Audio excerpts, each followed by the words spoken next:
It's day 5. Did you wake up with a little more bounce in your step? I sure did. Is the world in sharper focus?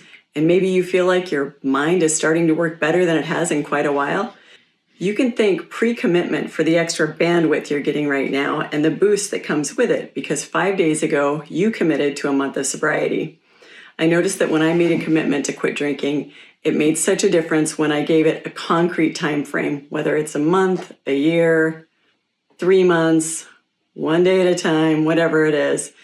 That's because I no longer needed to make the decision not to drink 20 times a day. Without pre-commitment, I had to rely on my willpower multiple times a day. And willpower fluctuates. You have more in the morning, you have more right after you eat. It's basically like it requires a ton of energy. In short, if you rely on willpower rather than pre-commitment, your willpower is going to deplete, leaving you vulnerable to decision fatigue and choosing the easy out. So whatever your good intentions are in the morning, by the afternoon or evening, you might be too tired to make a decision.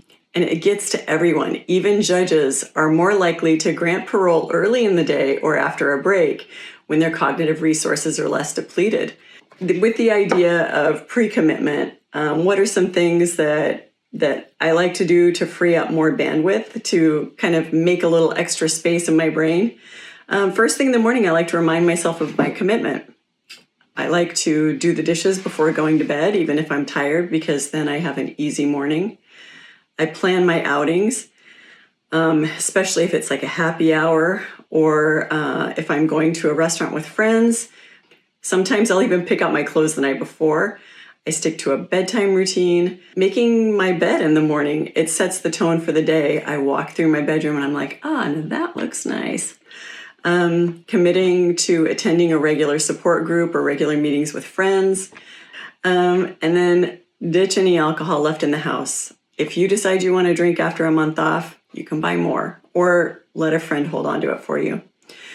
So while we're thinking about it, can you make a plan for tomorrow that will give you just a little bit more bandwidth and make tomorrow just a little bit easier for you? And then also, I'd like you to check in. Did you have cravings for alcohol today? How are your energy levels? How did you sleep? What is your mood? And how are your anxiety and stress? Hopefully you're starting to feel a little bit less anxiety and stress today. And finally, what are your wins and what were some of the challenges? And I hope I get to see you tomorrow. Bye.